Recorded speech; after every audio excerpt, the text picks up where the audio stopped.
오늘은 뉴저지 주립대 소속 뉴저지 시립대학교 물류공급망 경영대학원의 이윤수 교수님을 모시고 비록 우리가 그냥 하루하루 살아가지만 도대체 세계 경제가 어떻게 되는지 그리고 이것이 우리에게 어떤 영향을 미치는 것인지 한번 알아보는 시간을 갖도록 하겠습니다. 안녕하세요, 교수님. 네, 안녕하세요. 이은수입니다. 네, 반갑습니다. 반갑습니다.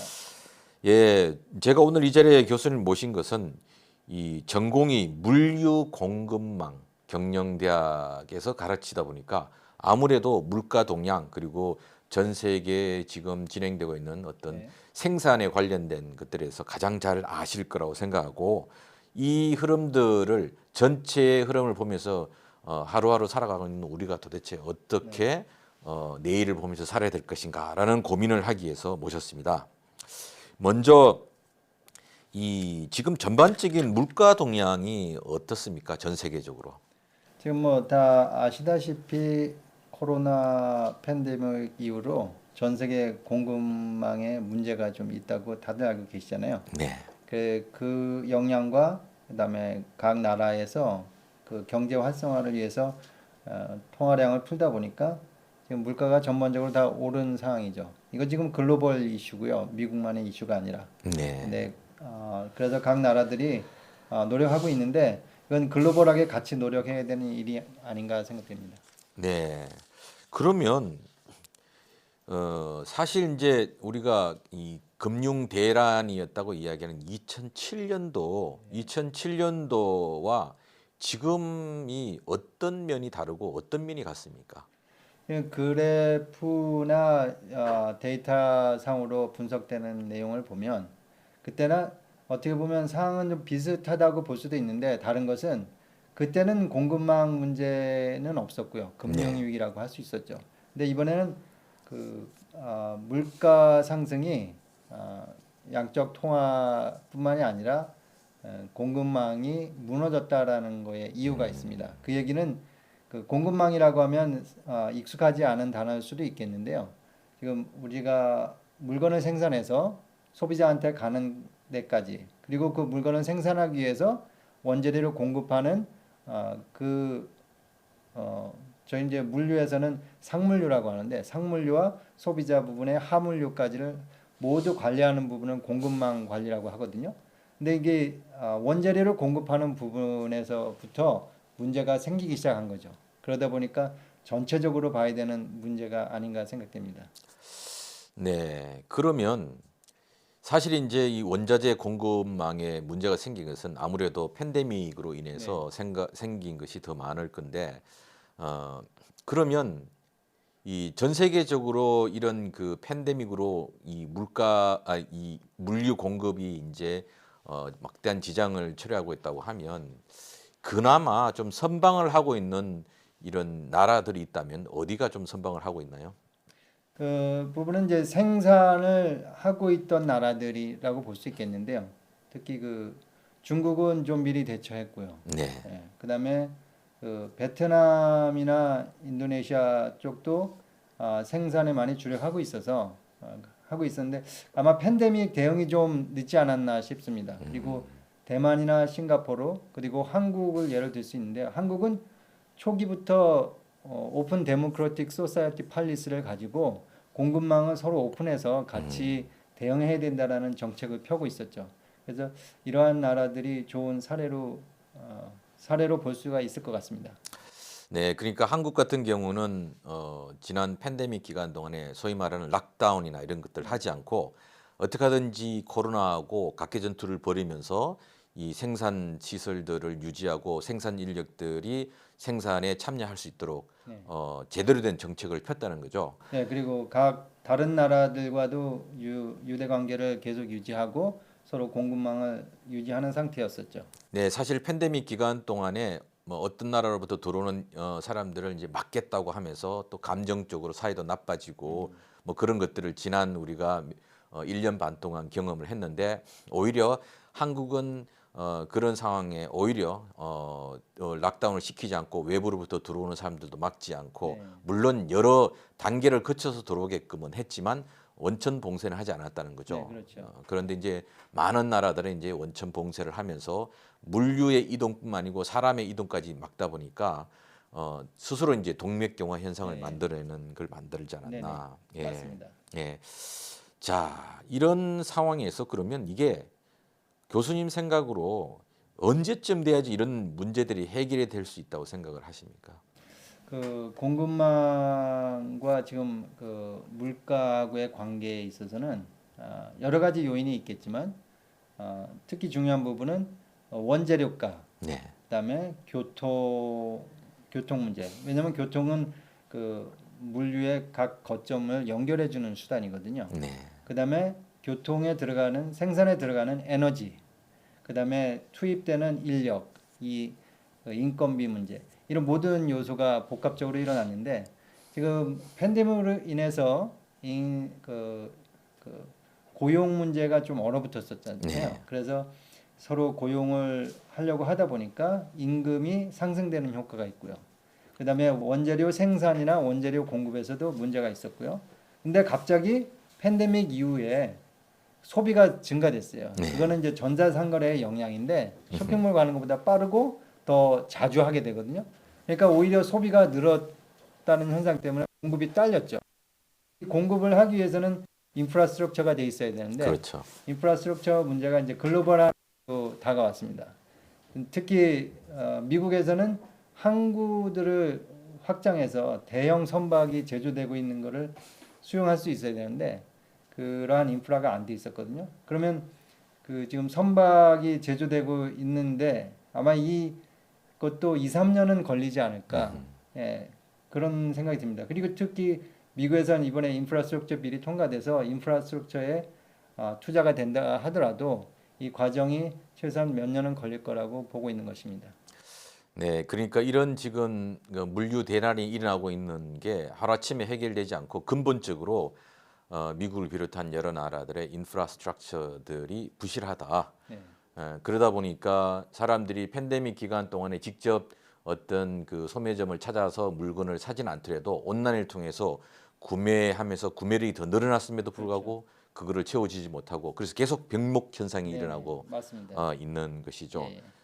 그러다 보니까 빨리 들어와야 될 것들도 들어오지 못하고. 자, 그러면 이게 이제 수년에 돼야지만 이제 해결이 되고 미국이 이번에 통과시킨 이 인프라스트럭처에 관련된 이 돈이 집행이 되고 그다음에 건설을 이루어지고 짧은 시간 내에 이 문제가 해결될 것 같지가 않네요. 네. 그러는 과정에 이제 정부들은 일단 팬데믹으로 인해서 사람들이 갇혀 있고 직장에 나가지 못하는 것들을 이제 생각해서 돈을 많이 풀었죠.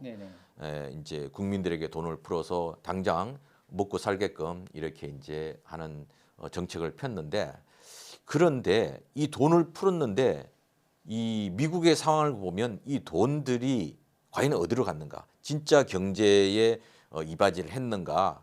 아니면 돈들이 특정한 곳으로 간 것인가? 아니면 이 각 나라들이 돈을 많이 풀었는데 교수님 보시기에 어느 나라가 가장 스마트하게 돈을 풀어서 경제에 도움이 되게끔 했는가? 이런 것도 한번 말씀을 해주시기 바랍니다. 이제 국가 사이즈에 따라서 좀 다르다고 표현할 수 있을 것 같은데요.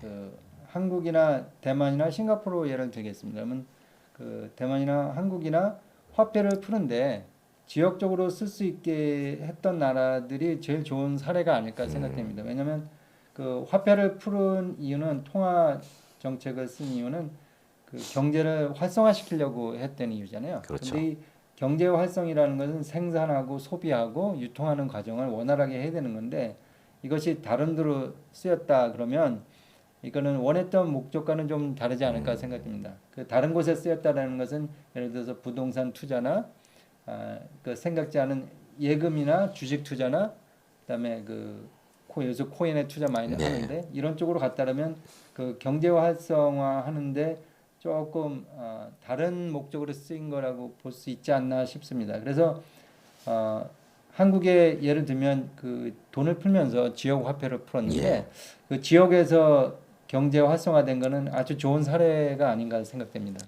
네, 미국 같은 경우는 돈을 많이 풀었는데 이 돈이 다 어디 갔느냐 알고 봤더니만 주식이 폭등하고 주식으로 들어갔고 또 이 가상화폐에 돈이 들어가고 또 부동산 투기에 이제 돈이 들어가면서 부동산이 이제 들썩거리고 결국은 실제 이제 그 경제 활동에 경제를 100원이 돌면 그 100원이 계속해서 돌아가는데 돈이 어느 한 곳에 딱 들어가고 이제 묶여버리니까 돈은 많이 풀었는데 돈은 유통이 안 되고 하다 보니까 지금 그 돈들이 어디 갔느냐.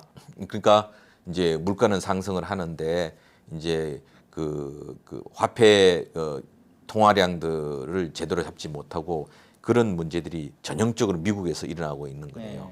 이제 통화를 얘기할 때는 이제 볼륨하고 그 속도인데 velocity.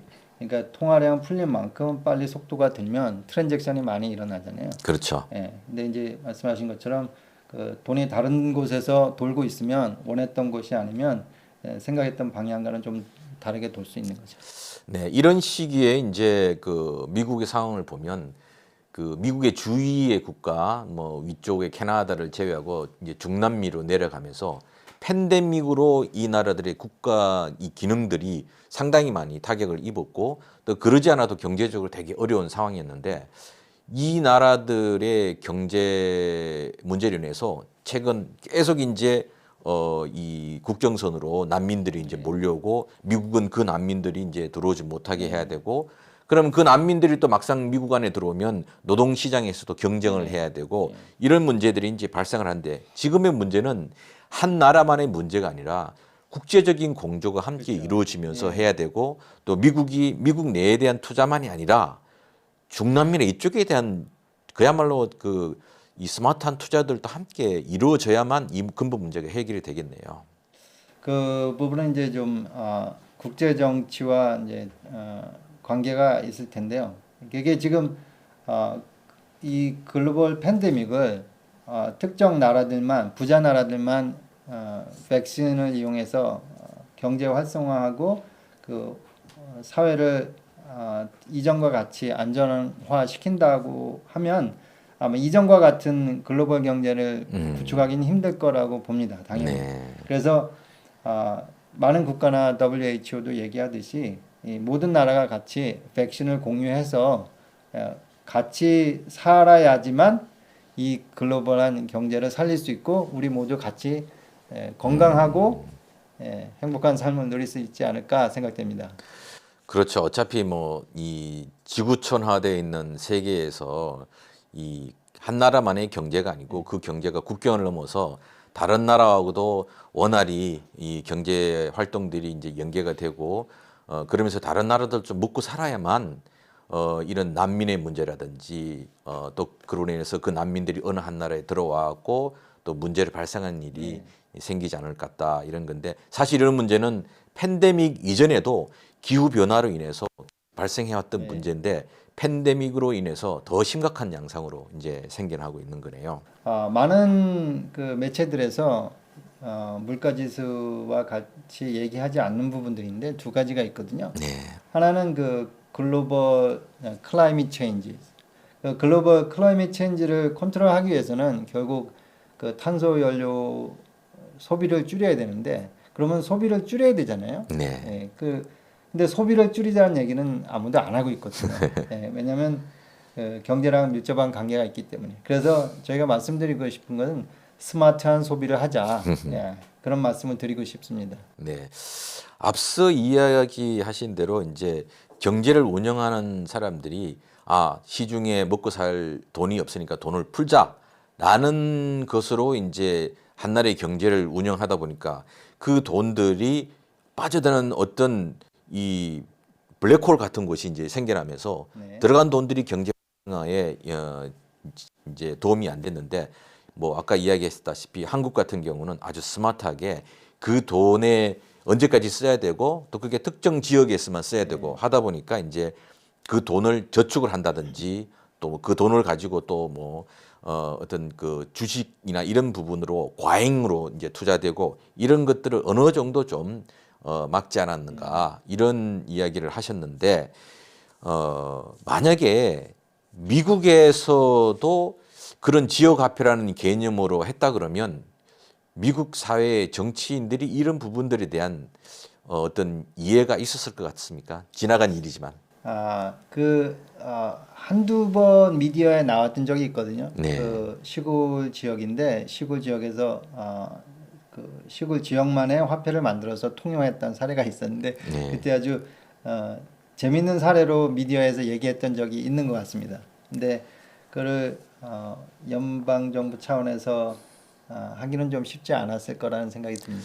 네, 한국처럼 이렇게 중앙정부의 통제력이 좀 강하고 지방자치정부가 있지만 중앙정부하고 거의 뭐 동시적으로 이 행정을 펴고 있는 나라가 아닌 미국 같은 경우 연방으로 여러 개 주가 독자적으로 어떤 그 경제들을 활용할 수 있는 범위가 넓은 지역은 그런 지역화폐가 쉽지 않다.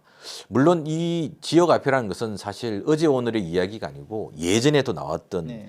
근데 이번에 한국이 그 지역화폐를 통해서 톡톡한 재미를 보았다고 보여집니다. 자, 그러면 인플레이션이라는 것은 이제 기정사실화 되어 있는데 과연 이게 얼마만큼 빨리 얼마만큼 높게 인플레이션이 발생할 것인가 이런 것들이 이제 뭐 앞으로 가봐야 될 문제이지만 우리가 뭐든지 이제 최악의 상황을 놓고 봤을 때 인플레이션이 만약에 빠르게 높이 올라간다 그러면 우리 같은 서민들은 뭘 준비를 해야 될까요? 예를 들어서 뭐 빚이 있는 분들, 빚도 이제 모게지인데 네. 고정 모게지가 있고 네. 또 변동 모게지가 있을 수 있고 또 크레딧 카드를 가지고 있는 분들, 네. 그다음에 스몰 비즈니스를 하는 분들, 또 뭐 정규직에 있는 분들, 비정규직에 있는 분들, 뭐 이런 여러 분들에게 상당히 인플레이션이라는 게 예측하지 않았던 결과를 만들어낼 수도 있지 않을까. 그래서 때 이제 이런 부분들을 해서 전반적으로 교수님이 생각하시기에 도대체 우리 같은 서민들은 인플레이션이다 언론들을 보고 이제 그냥 정신을 놓고 있는데 하나하나 이 실생활에서 무엇부터 좀 해결하는 게 좋을 것 같습니까? 그 이제 여러 가지 이건 팩터도 많고 네. 다양한 경우에 처하신 분들이 많아가지고 딱 정답은 없지만 네. 그래도 그 지금 모기지를 내서 집을 구매하셨다면 네. 지금 하셨다면 아마 저 이율로 하셨을 테니까 장기로 아마 뭐 좋은 결과라고 생각할 수 있을 것 같습니다. 그리고 이전에 구매하셨다라면 그 이율에 따라서 그 리파이낸싱을 할 수 있으면 저 이자로 고정 이자로 하면 좋을 것 같은데 그때 발생하는 비용도 같이 고려하셔야 될 것 같고요. 이 지금 물가 지수가 오른다 하더라도 월급이 같이 인상이 되면 아마 큰 부담을 못 느끼실 겁니다. 그런 경우는 이제 밸런스가 맞으니까 뭐 큰 문제는 아닌 것 같고요. 네. 대신 그 비정규직이거나 아마 시급으로 일하시는 분들은 지금 당장 시급이 올랐다 하더라도 이것이 계속 될지는 의문을 가져야 될 것 같고요. 대신 물가는 어느 정도 오를 거라는 예상을 하고 있습니다. 이거는 뭐 연방 정부에서도 인정한 부분이고요. 몇 프로 오르느냐의 문제인데 현재는 뭐 연방 정부에서 2%로 잡을 예정이라고 내년까지는 얘기하지만 이게 지금 추세로 보면 거의 5에서 7% 정도는 올랐거든요. 그러면은 이게 한번 오른 물가는 내리지 않을 거라는 예상을 모두들 하실 그렇죠. 거 아닙니까? 그러면은 그 정도는 생각하셔야 되니까 대신 지금 모기지를 내시려고 막 하시는 분들은 이게 이자가 오르기 전에 하려고 하실 텐데 그때까지 집을 구매할 시간적 여유가 되느냐에 이제 문제가 있을 것 같습니다. 근데 이제 한 가지 말씀드리고 싶은 거는 그 지금 공실률은 낮아졌고요. 그다음에 집이 퍼밋이랑 건설에 들어간 집들이 꽤 있는데 많이 숫자상으로 올라갔습니다. 근데 이제 월세도 보면 4% 정도 그 내셔널 와이드로 4% 정도 인상이 됐어요. 그래서 이제 월세까지 신 분들은 현재 낮은 월세를 내고 계시다면 굳이 이사하실 이유는 없을 것 같고요.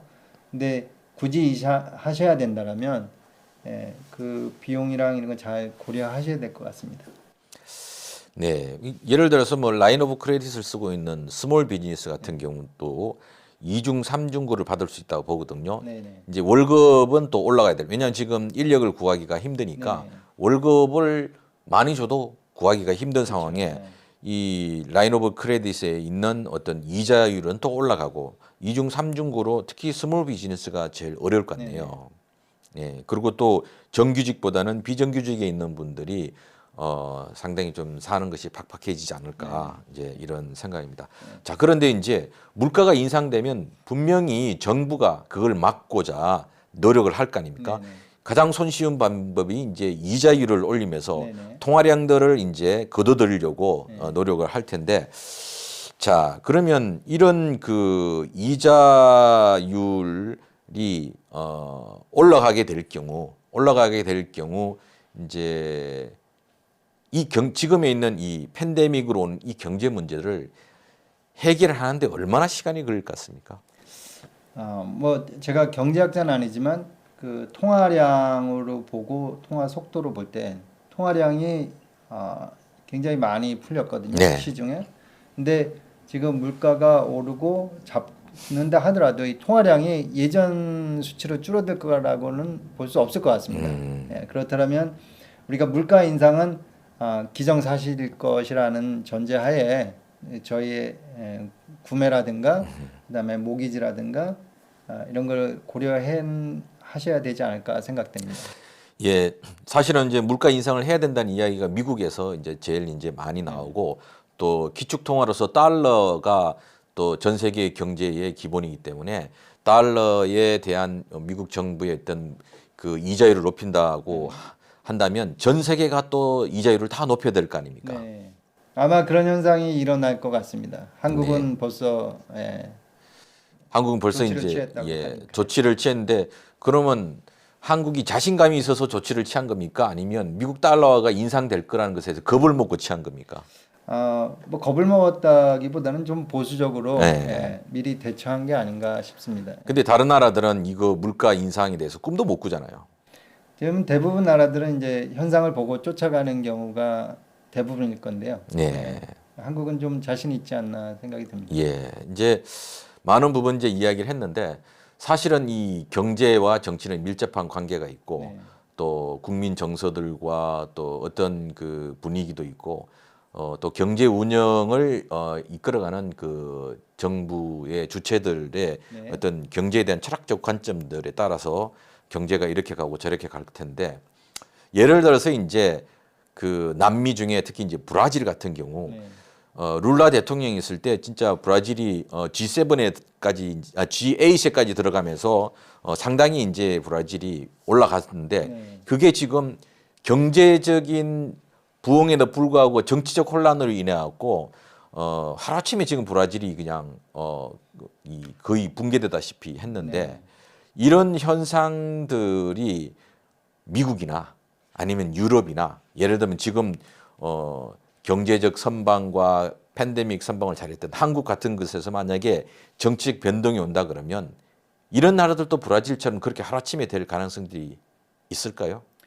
뭐 그런 나라도 있을 것 같고요. 오히려 잘 살아남아서 네. 튼튼한 경제를 만드는 나라도 있을 거고 예. 저는 아마 그럴 거라고 봅니다. 예, 사실 이제 정치적인 안정이 경제에 사실 예측할 수 있는 경제를 만들어내는 거니까 정치가 혼란스러우면 경제도 따라서 혼란스러워지고 경제가 혼란스러워지면 정치도 혼란스러워지는데 내년에 미국이 중간 선거를 앞두고 있는 상황에서 과연 우리가 어디에 방점을 찍고 그러니까 지금의 상황으로 몰고 나갈 것인지 아니면 지금은 틀렸으니까 새로운 경제 정책이 필요한 것인지 이런 데에 따라 국민들의 선택에 따라서 또 완전히 달라질 거라고 보여집니다. 네네. 뭐 한국도 내년도에 이제 대통령 선거가 있고 지금 행정부가 이런 경제 운영을 잘 못했으면 당연히 바꿔야겠죠.